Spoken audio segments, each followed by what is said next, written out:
Welcome to the Euro Step Brit podcast. Game's going to be decided here. Harrell spots up, doesn't go, put back is good! Roberto Gallina with a second chance opportunity. Aris lead. Per Gunter for three, got it! Per Gunter drei punta. Back outside, Walshe. Down the middle, gets it to go and he enjoyed that one.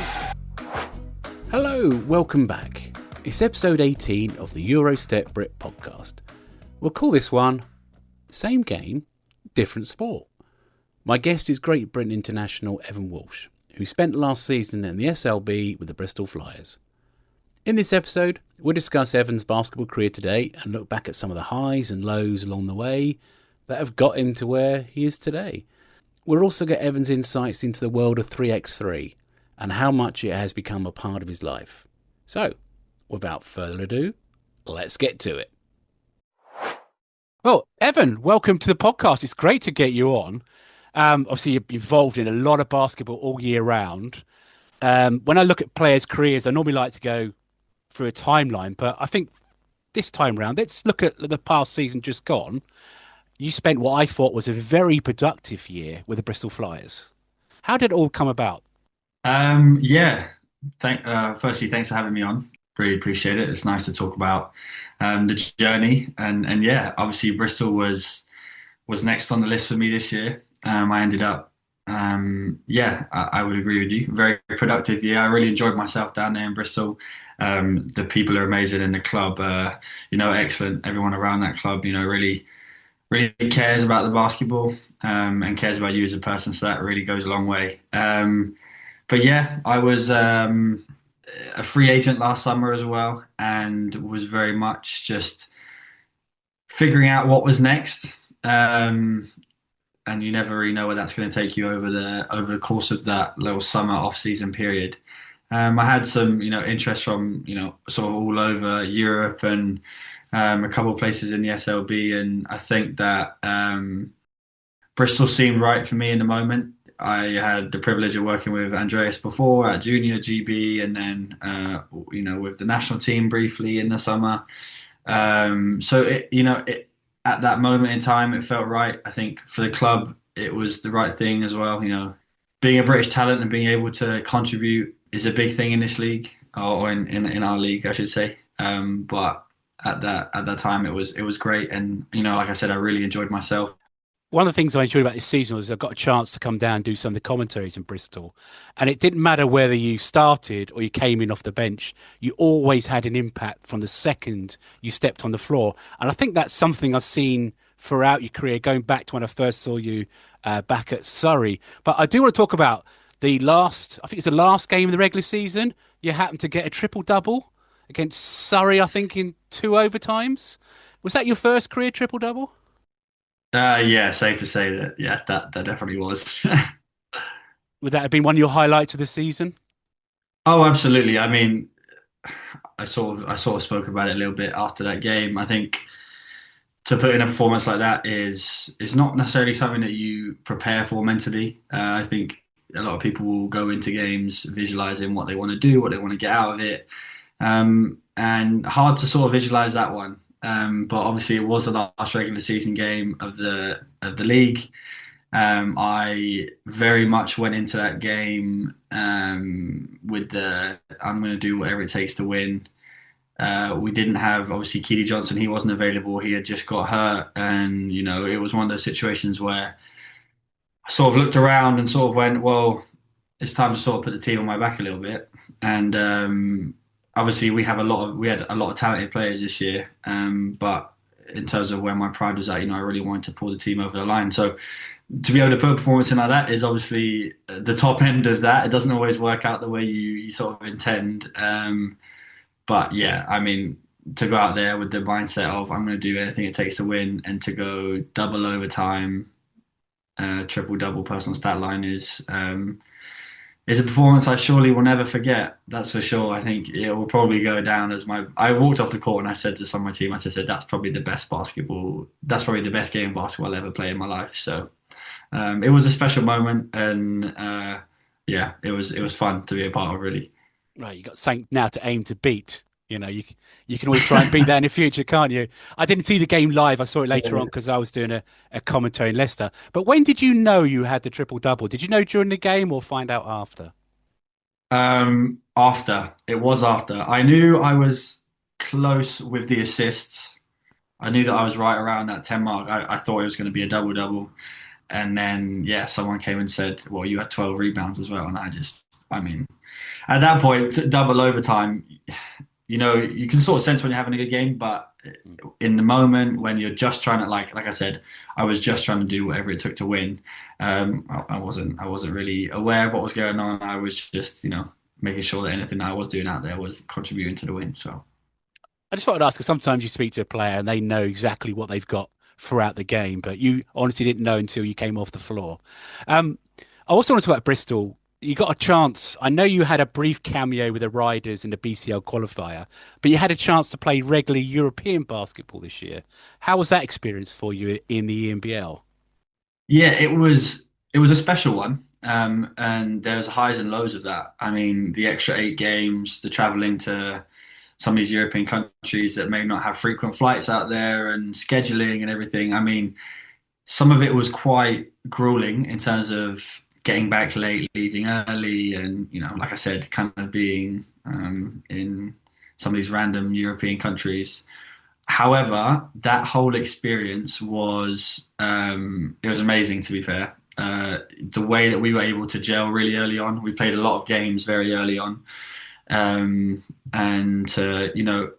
it went a long way, and the experience was amazing because the group that we had, I think that can be really quite difficult and, lack of better words, more grueling if that group that you're sort of around every day, you struggle to connect with. And we had a really good relationship off the court. And I think that those trips and that European style basketball and all the experience sort of played into us growing as a team. And to play in a European competition as a British team is always a bit. I would say is you go out there and you want to put your best foot forward for sort of the country, let alone the badge. So to play and go up against the likes of Legia Warsaw and Bamberg and Bakken, who are a historic European team, it's fun. It's fun, and you go out there and you sort of you can just test yourself against that higher level of play. And we as a group really enjoyed that and reveled in that. And like I said, it built that camaraderie really early on, where we actually had a lot of games, and we were just hotel rooms, airports, hotel. Like it was a lot of fun. Tiring at times, don't get me wrong. It definitely added some mileage on the year in terms of where we were at with our bodies. But like I said, overall, the experiences was really good. Did that have any impact in going to Bristol, the fact that you knew you'd get to play in Europe? Yeah, it was actually. That was a part of it. It aligned with where I was at as a player in terms of me and Bristol, but it also made sense for getting a little bit of more progression in there. Obviously, I've been in the league now for a few years for a few different teams, and one of the areas that me and my agent Nick Lowry sort of highlighted was all right, we can make a step up in this league and we can have a bigger role, but we can also find a team that, is playing further afield and sort of, get more coaches and GM's eyes on you from that regard. So it was an emphasis for us in the off season to make sure that we weren't just going across, and we were taking a step towards bigger and better things for me as a player, and to, like I said, going up against those teams with that type of player was important personally to see where I was at, and secondly for head coaches and GMs of further afield to understand that the style of play transfers a bit, because I think our league is very unique in terms of play style and level in terms of where the players are at. A lot of talent, and I think places can get a bit skeptical of how performances in our league will transfer to theirs, and that's just a good case study to sort of show what's doable from a player that plays domestically in the UK and then is playing in a European competition. Let's now take you back to the beginning. Is it true you were a teenager before you first started playing basketball? That is the truth. Yeah, I was 13 years old when I pretty much first picked up a basketball properly for the first time. There was a small cameo beforehand on a holiday in Florida on a court, but at that point that was didn't then revisit it until probably about 13. So So how did you get going? What was your first step? yes, like I said, there was that small little holiday resort and then a little court playing out there with some kids, and then was always a football boy. Very much played a lot of football as a kid, and I loved it. And I was always very active. I played every sport in school, really. The classic, just very active kid. And then one Easter holiday, I think normally I would go on like a camp, like a sports camp or something, and basketball got brought up by my mum, and I ended up going to the basketball camp. Just kind of straight in the deep end, I guess, as a person that had never really played organized basketball before, and loved it. Ended up joining that team that ran the camp, and that was Bucks Hornets, based out in Aylesbury in Buckinghamshire. And yeah, that was the start. And from there, I know you eventually went on to Barry University. How did you get from just starting with that club near Aylesbury to Florida? Yeah, so junior program, under 13s all the way through to under 18s with Bucks Hornets, and then I moved on to Oakland's College for the Ace Academy at that point. I think it's called Dice now. But obviously there's a certain amount of the colleges in this country that have that elite academy status for the EABL and stuff. So I ended up going over to St Albans, which is the other side of Hertfordshire, and played under 18s there. Had the opportunity at that time to play Division One men's for Essex Leopards when I was 18 years old, which was super valuable in that moment. Just a little bit more physicality and semi-professional basketball, which sort of geared me up to then finishing off there that year at 18 years old and getting a scholarship opportunity to go to Barry University in the States, which was NCAA Division Two. And was there for 4 years, and then we get to Surrey. Yeah, well, I first heard of you because I was doing the Scorchers commentaries back then. Creon had seen you. I think you had, off the top of my head, I'm going to say a 33-point game or something for Oakland's in the whatever that trophy was called. And then Creon's like, I'm bringing this guy in. And then you appear. Is that roughly how it happened? Or Uh, yeah, pretty much. I mean, yeah, you're pretty close. I mean, it was a really weird time. That was the year that COVID happened. So I was meant to graduate 2020 in May. And obviously then professional basketball was very much in the balance. And, I'd come out of college thinking I was going to have this wonderful European adventure and playing professional basketball here, there, and everywhere. And obviously, it didn't work out the way I wanted to very early on. And I obviously went to Oakland, so Oakland's were playing Division One at that point, and there was a preseason tournament. And I think we played Thames Valley. Well, I remember actually, we played Thames Valley and Hemel Storm on like the same weekend. I think it was almost back to back. And I think I had 33 and then like 31 in both those games, and then Creon ended up picking up the phone, and next thing you know, I was down in Guildford for the rest of the season. obviously, because we were both there at Surrey, it's looking back and it's just such a weird time because you're playing on a normal court and there's no one there. How was that for you? Because this is like your first professional experience and there's no one there watching you. Yeah, it was completely unique, and obviously that's no case study for how a professional season feels and looks like and all that type of stuff. And at the time, I was still living at my parents' house in Hertfordshire, so every day I was picking myself up in the morning and driving an hour down to Surrey, practicing, walking out. No real socialising with even the guys. To be fair, I mean, obviously most of the guys lived around the campus, but like that didn't really, the socialization thing didn't really exist. And I would sort of pick myself up, shower, and end up, driving home an hour and be back here. So it was a very weird situation, and one that you just sort of took like with the flow. Like you didn't really know what it was going to look like or how it was going to feel. Obviously, I had no predetermining like feelings about what a professional season looks like. That was my first one. So it was just like show up, do the job, and to the best that you can, and then see how it goes. Because everybody was sort of in limbo there anyway. So I guess for me, it maybe wasn't as different for somebody like Teo, who had done 13, 14 years already. And didn't, and then was like, whoa, this is crazy. But like for me, it was just like, well, this is what's in front of me. Let's try and do it to the best we can. That season, not a lot of people know, but at one point you actually had an offer to leave, didn't you? And then you didn't leave, but at the same time, the Scorchers brought in Cam Hildreth. What happened at that time? Yeah, it was a strange one. And the agency I was with at the time, like I said, my goal coming out of college was to have a European basketball career, go to different countries and play and obviously build myself up that way. I've had a very different viewpoint on where my career was going at that moment in time. And I got an offer to go play in the top division in Iceland around Christmas time.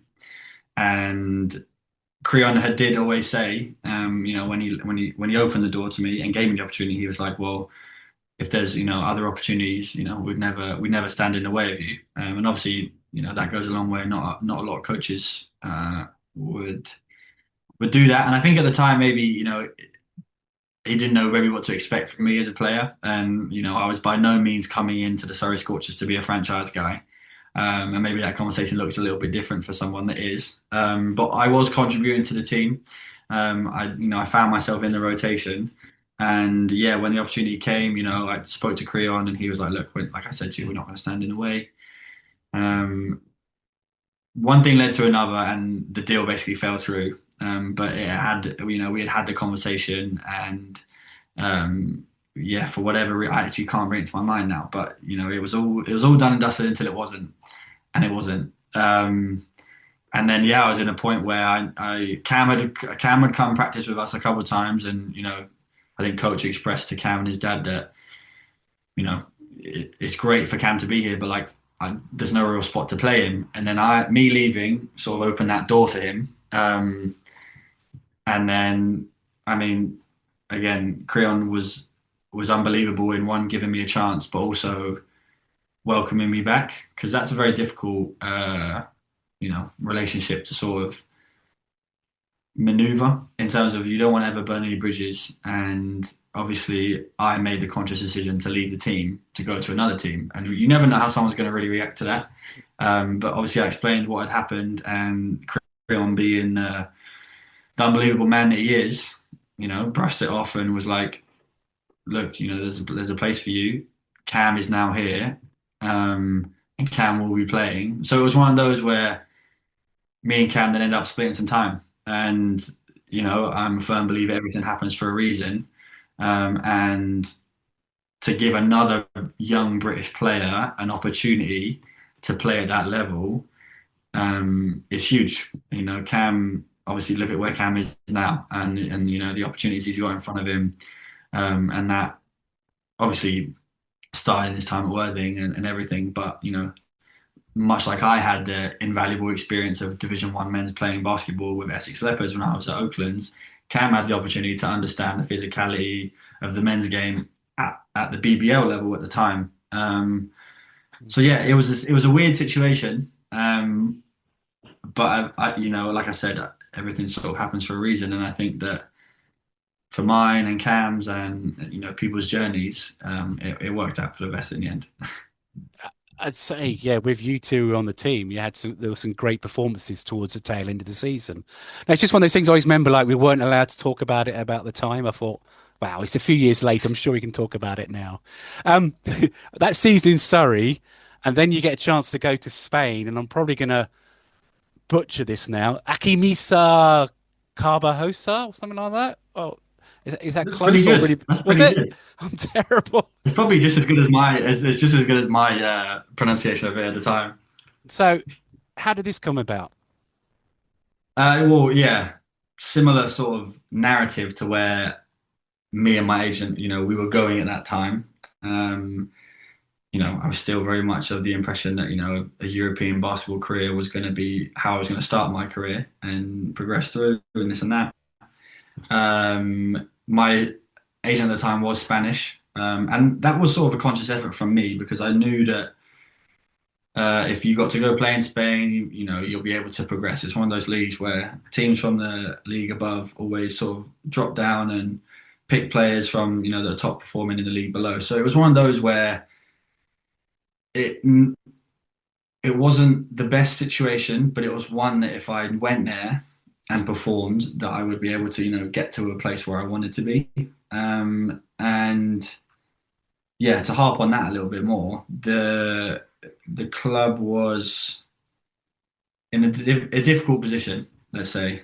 Finances were sticky, and it was one of those classic European scenarios where things weren't just, the engine wasn't running very smoothly. The money, the living situation, the food, culturally, it actually became a really difficult and dark time in my playing career because it got to a point where I was living in a box and really not enjoying the basketball. The workouts were just, I'd never really experienced anything like that in terms of just how heavy they were and how hard they were. And we were struggling on the court, and that led to just more practice. And it just became like a whole eruption of,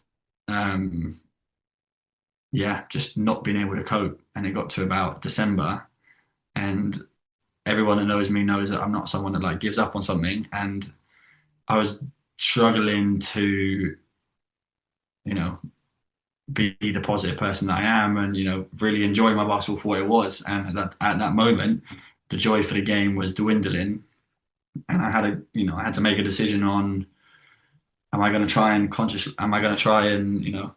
gut this one out and finish out the season, or am I going to pull the plug on it and, readjust? Because whatever that situation was in that moment, it wasn't for me, unfortunately. And I still believe that if you'd pick this person up who I am today and put him in that situation, I would still struggle the same way. So yeah, I had to make a very difficult decision at that moment to walk away from the team and to, like I said, reevaluate what was next in my playing career. So you finished that season at Leicester, but did you leave there before you signed for Leicester, or did an offer come in and you decided to switch? How did it come about? Uh, so I left the team in December, right before Christmas, or right after Christmas, I think. And then in January, I didn't really know what was going to happen. I was hoping, my agent was working with me at the time to try and find, a place for the rest of the season. At that point, it was proving quite difficult, and Will Maynard actually reached out to me in that moment and said, "Well, what are you doing?" Obviously, Will was at that moment he had just been put in charge of the Division One team at Loughborough Riders. That was his first thing, and he was like, "We might have an opportunity for you here." And that half of the season, so we're talking January to April, it was come play Division One. You'll be the main guy on the team, and then practice with the Riders, with the opportunity to sort of progress. And obviously, the goal for me, like I always, put in front of me, is to reach the highest level possible that's in front of me. So I knew that I was going to go play for the D1 team, and probably Rob and those guys at Leicester didn't probably think that I was going to try and break the rotation for the Riders, but I went in there and I did everything I could to break that. So that was the start of Leicester. I had that half season there, and then played one more full season afterwards. So you had a little bit of success there as well while you're there, and then from Leicester you go on to Manchester. What was it? What were you doing in Manchester? Because I think when you studying as well for was it your postgraduate or something? Yeah, so in line with how I thought that my career was going to go, like I said, I wanted to play in Europe. I wanted to climb the levels, and then the plan was to come home play in England, towards the back end of my career, get a master's degree, and that was my plan. Plan shifted at that point. I took up studying my first full season in Leicester. I ended up taking up MSc in marketing. So I did that for a year. It was a 2-year course. I transferred my credits to, well, that was part of the decision-making process in that off season. At that point, I had 1 year's worth of work under my belt, and I didn't want to go to waste. I wanted to finish it. Um, um, and essentially, I could have done that at Leicester. I could have stayed. I was offered back there. I didn't think that in terms of my basketball career, it was going to be beneficial for me to stay there. So I took a bit of a risk. Obviously, at this point, there's very few programs in this country that, do the whole masters, play professionally side of things. And looking back on it, turning down that Leicester offer was a very, risky move for me at the time because I was trying to double down on my playing career because I knew that if I didn't get the opportunity that I got at Manchester, I pretty much would have been pigeonholed in where my career was about to go from there. It would have been very difficult to create momentum in that environment. So deciding to turn the Leicester offer down, at that point, I didn't know that Manchester was a viable option. Ended up getting connected with Callum Jones at the time, and we obviously that Manchester program at that point was in a bit of a sticky situation themselves, and I knew that it was going to be very turbulent going there. However, I also knew that going there and playing for the Giants that year, I wasn't going to get a better role on any other team in the BBL. I think it was still called then at that point. In the BBL in that scenario, and that's literally what I needed. I needed a place to finish my master's degree, and I needed a place where I was going to get the chance to properly play. So yeah, that was what the whole decision making process turned into, going to the Giants that year. So it was a difficult situation in Manchester this season for the whole team, for everything. But how did you find it personally on the court? Yeah, it was difficult. Don't get me wrong. I think the people that weren't involved will never fully understand the difficulties that we actually face as a group. But it was definitely one of those where, like I said, going into that decision was doubling down on me as a player, and where my career was about to go, depending on that year. So as much as it was painful to say the least at times, my approach was to be the shining light. What can I do in that moment or in every game? Is to show up and be the one that everyone's like, oh well, he's working hard, or he's doing the extra little bit, and that was really what it was. And in fairness, in a season where you're competing maybe for a trophy and you're doing all these different things, your mind it has to think about all the different aspects. You might be concerned about teammates or schedule and things like that. I think the nonsense of the year made it actually really easy just to have sort of a tunnel vision on one goal personally. Don't get me wrong, like everybody knows who's been a teammate of mine, I'm a very energetic person. I want to better the people around me, and that didn't change that year at all. But because there was no pressure or expectation or any of those things around not the performance, that's not the right word, the outcome for things after the first couple of months, where we sort of all looked around and went, well, there's some serious limitations here that are going to hinder us from being successful as a team. like I said, I knew what I was there to do, and yeah, I just tried to execute that as well as I could, and the less distractions of the nonsense, the better. I was able to sort of tunnel myself in and just lock into that personal side of the game. You talked about obviously studying and playing. What's it like? Because obviously at Manchester you'd be a full-time player, but also you've got to fit in that study. How was that for you? Yeah, I mean, funnily enough, obviously with the degree in America and doing it a year in Loughborough, it became super like normal. It's not you can never put all your eggs in one basket, so to speak. Like there's some times where you might have to miss a practice or two because you've got an important lecture, and the other way around as well. And it was just making sure that the work was getting done. And that's on both ends, making sure that you're getting the extra work in on the basketball court, but also allocating that free time that you do have as a basketball player to be efficient with the work. Um, and that was learned. That was very much learned through my degree in the States. In America, it was you can't play basketball unless you're doing well in the classroom. So that sort of just carried over. Like, obviously, at a master's level, it's independent and you're responsible for your own successes almost. But like I said, having that learned behavior from doing 4 years in the States showed me how to be efficient with my time and how to, um, yeah, be able to balance the two. So I take it now the degree's now done. You've got it all. Yes. Absolutely, yeah. That's all science still delivered. No more education. How does that fit into your future plans? Yeah, I mean, basketball never lasts forever. Um, and somebody taught me that really early on, which is very valuable.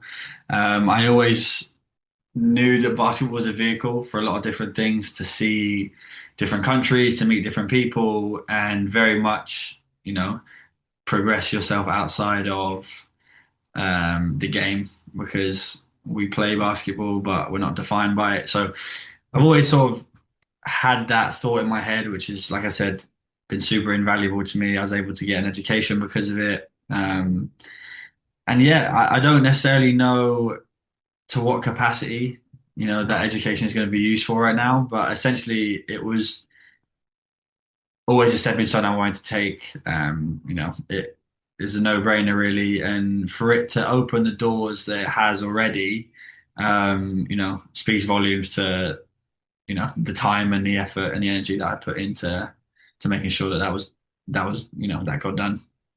Of course, even though basketball is still your number one priority at the moment, you also have a little job working in some sort of financial services. Is that correct? Yeah, yeah, absolutely. I work for a company called True Life Financial. I'm a protection advisor, and I essentially just help clients with how they can best protect, their loved ones, themselves, and their assets, really. And that was me and Jamel Anderson. We obviously rubbed shoulders at Giants, but knew each other from before. Had a similar pathway through the game, actually. He works for the company as well, and he ended up introducing me to the boss over there, a guy called Aaron Burns, ex-professional football player, was very high on, athletes being involved in business. And yeah, it was a good match for me at the time. Like I said, basketball is a vehicle, and I always want to be able to do something along on the side. And this job has been exactly that. I can work, when I want, how much I want, and it all depends on, how much effort and energy I put into it. But yeah, but it's been amazing. One, getting to know new people and, essentially helping with that. I get a lot of energy and feeling of reward through that job. Being able to put people in a better financial situation, if it's families, parents with little ones, or if it's, even like-minded people like me, people that are very active that, have, a need for some injury and accident protection. There's a whole range of people to speak to.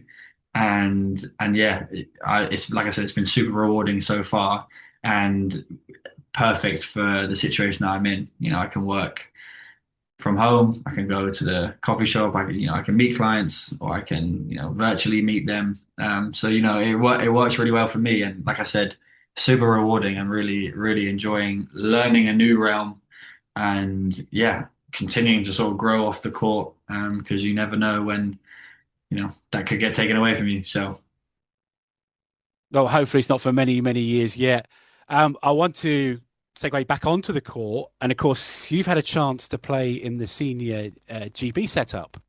Obviously, you've played at the under 20 level because I remember Andreas was one of your coaches back then. How was this for you in the senior team? yeah, I mean, it's amazing. So much pride to be able to wear your country across your chest, and obviously have your family's name on the back and sort of represent the two as you sort of go. I always find that a really, um, you know, supercharging experience. I love that. And yeah, it's always been a goal of mine. I think if you don't have making a national team in the sort of in the plans, then you might not be you might be in the wrong sector for that. So it was always something that I wanted to do, and to get the opportunity to be a part of the program, and a historic win in the copper box against Greece, and just all of that is just, it's an amazing experience regardless of the rest of it and how long you'll be in it for and all that type of stuff, because it's immaterial at that point. It was always a goal of mine, and I have been blessed enough to, my talents have been recognised to be a part of that group. What a group to be a part of! Rubbing shoulders with those guys is so much fun. And for me personally, I think the last window we had, I think five of us were 98, and then we had two 97s. So like half of the team is guys that one I grew up playing against, two ended up playing with on the junior program. So like to see their progression and to share that experience with them has been so much fun. That's the type of stuff that you can't even predict how it's going to go, but that, like I said, makes it all the more fun to be around people that you really enjoy their company, and yeah. Yeah, when you said about the 97, 98 age group, so you made me feel really old there. Thank you for that. Of course, Unintentional, unintentional. it's not just a 5-on-5 you've represented GB at. You also play 3x3. Now, how did that all come about for you? Yeah, I do indeed, and that is something I'm really enjoying right now. It all came around. Well, how old am I now? 27. So it came around about 4 or 5 years ago. I'm in the summer, just kicking about after college. Like I'm in college at this point, so I'm back home for the summer. And it was one of the first times that the under 23s had a tournament out somewhere. Wasn't a part of the program at all, and it was around the COVID time as well. So this had wait, it must have been, when was it? Something to do with COVID. I may be off my timeline here. Don't quote me. It That's lasted for a completely long my time, fault. don't But worry. it did. It did. I was in the realm. Anyway, what happened is they took the team to the airport. One of the COVID tests that came back negative or positive, sorry, and one of the lads couldn't travel. Uh, me and Krimesh, we were joking about this the other day actually, and shout out to him because I know that he was waiting for the shout out. He brought me onto the scene essentially. He was like, "Who's around?" And in the back of his mind, my name cropped up in his head. They're at the airport. They're trying to figure stuff out. I get a call being like, are you available to come to Israel to come and play 3x3 under 23s? Bearing in mind, I'd never played 3x3 before in my life. And next thing you know, I'm on a flight to Tel Aviv. And yeah, I ended up playing under 23s that summer in a couple of different countries for the country. And I came away from it, and it's like I had been bit by a bug. I Everything that I want from basketball is in 3x3. The competitive nature of the game, the competition, the venues, the countries, the people, everything that I attach to joy is in 3x3 for me.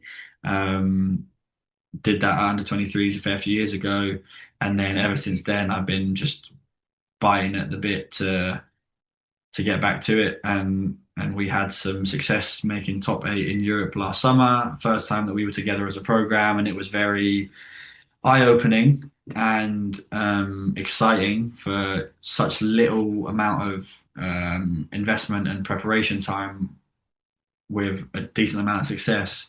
Sort of showed that where we were at, and our ability as a nation to, if we ramped it up with those two things, then we'd be a powerhouse to work with. So yeah, anytime 3x3 is thrown in front of me, it's something that I really really enjoy doing. The game is amazing, like I said. All those factors of the game are just, yeah, they're ideal for me. And obviously, personally, it's been a bumpy start this summer. I've got a broken left thumb right now, but that is soon to be on the mend. We're about a week away from being ready to go. Obviously, we had the World Cup qualifiers as a group and the Euro Cup qualifiers that I missed out on. But we have the World Cup at the end of the month that I plan on being there, so I'm really excited about that. And yeah, moving forward, obviously with London 3x3, our professional team that now Ashley Hamilton and his wife Alice are essentially part owners of the team, and they've been absolutely amazing in terms of putting their blood, sweat, and tears into making something viable for British players to be able to play on what they call the World Tour, which is essentially the Pro Series for 3x3. And yeah, we're on a really interesting journey. I'll be, again, it's a bumpy start for me this summer, but it was meant to be my first season playing professional 3x3 with Ash for London on that tour. And yeah, I think we are in a very, very privileged position where, a lot of nations have the hand up on us in terms of the amount of years they've been playing it, but with the right amount of investment and time associated to it, with people like Ashley and Alice who are just, realizing the potential of the group that we have, and, really putting a lot into making it work. And obviously the people behind the scenes from GB with Fiona, and there's a lot of people that I haven't mentioned, but like there's a lot of positive buzz around the game. And personally, I want to be a part of it. I really want to be a part of it. It Yeah, it really excites me to think where we could be in a few years' time, and to be the trailblazers for the group, and to open that realm up for people that play basketball. That, like I said, maybe be like me. Everything that they want from basketball is in that game and is around that culture. Um, so yeah, obviously you can tell from what I've just said, I've just rambled on about it all, but it's something I could talk about all day. And I'm really excited to see us as a nation um, take it to the next level, and really, yeah, get behind the sport. Well, the fact I haven't been able to get a question in just shows how much you really do like the code. What's the biggest differences between the forecourt 5-and-5 version and the 3x3 for you? Obviously, playing area is smaller. What's the differences in style of basketball? I think the first thing to really bring to your mind when you try and compare the two is understanding that it's a different sport. We are playing basketball, but it is very much a different sport. And the things you look for, your advantages, are just completely different. Completely different. Space is your friend. In this game, you've got half court. You've only got three defenders to deal with. Spacing is everything. And it's a sprint. You can't, in a 5-on-5 game. You can make a couple mistakes in the first quarter, second quarter, and you'll probably be in a position where you can still win the game. I think if you are to look at the game 3x3, you make a couple too many mistakes in that first 5 minutes of the game, and you're going to take yourself out of it. So I think physically it's a sprint, and mentally it is very much the same. You are, for 10 minutes, you are just all go, and you need to be quick on your feet. You need to be quick in your brain. It's so competitive. It's really physical. The game's refereed a different way. Like I said, we are playing a completely different sport. I could talk about the nitty gritty of it all day, but those themes are the main things to to like bring to your mind when you sort of are trying to compare the two. And you mentioned about the chance to go to Israel, the under-23s. How long did it take you to adapt from playing the 5-on-5 game to playing 3x3? Um, Good question. It I Because mean, obviously when you I said was different rules and stuff and nuances. So just how long it took you before you like, I've got this. Yeah, fair. I think I wouldn't even say now I've got it. I'm in a position where I'm a bit more experienced than, your average Joe. And I think essentially what really helps me is one of my biggest assets to my basketball game is my IQ. I may not be the most athletic, I may not be the most skilled player, but I am very good at figuring out what is required from me in a game. And I think that went a long way with me very early on, trying to understand the movement patterns, how you need to drive and shoot and what you need to look for. And I think, like I said, I'm far away from being a polished 3x3 player. But I think my ability to read, a situation and take things on board from what's being coached to me is one of my biggest strengths. So I think that just goes a long way with learning a new game. So for anyone listening to this podcast and thinking, you know what, I'd like to give 3x3 a go. Can you think of some players or teams they should look out for? I mean, obviously you mentioned London, but anyone else or anywhere else they should look out for? Yeah, I mean the first stop is going to be with us in London. I think, like I said, Ashley Hamilton and me are going to be on that team for the rest of the summer. Um, we're very much learning the game, but we're playing with a couple of guys that have played a couple of years. And yeah, it will only grow. Obviously, it will only grow. We're year one. We're a proper year one into the stage of where we want to be at. But it's called the World Tour. So the 3x3 World Tour is like the top event for the realm of basketball. The nations that are really good at 3x3, excuse me, are Serbia, Lithuania, USA are really good. Latvia are great. The Netherlands are a top team, and France. So anytime you sort of get the opportunity, I would much encourage you to do it. The good thing about it is it's super accessible. Obviously, most people these days use YouTube, and all of their events are streamed live on YouTube. So there's from the months of about April, end of April to about November, there most weekends there's going to be a professional circuit, and then there's going to be national team stuff. So we have the World Cup coming up, 23rd of June to the 30th of June. We're going to be out in Mongolia for that, and that's the top 20 teams in the world, and we're a part of that this year, which is excellent growth for us. So if you want to watch some 3x3 or you're a bit curious, then tune in on the 23rd of June and get to see us go up against some of the best teams in the world. So, Well, obviously, I wish you best of luck with the 3x3 this summer. Hope you can do really, really well, and the thumb heals very quickly for you. Just want to say, Evan, it's been absolutely fantastic to get you on the podcast today. It's been great hearing about your BBL SLB journey and obviously your time now in 3x3. And I wish you all the best with it. And just to say thank you so much for jumping on and joining us. yeah, of course. Thank you for having me. It's always nice to come across an old friend. I know, like I said, when we were in Surrey and things were a little bit restricted and everything, but as you grow in the league and stay around a bit, you get to know people. So no, I appreciate the time and the opportunity to come on here. And finally, if you're enjoying what we do, please make sure to like, subscribe, or even share the pod on your social media. Every little bit of support helps. Until next time, my name's Niall Gray. Thanks for listening. You've been listening to the Euro Step Brit podcast, a hoops and hockey production.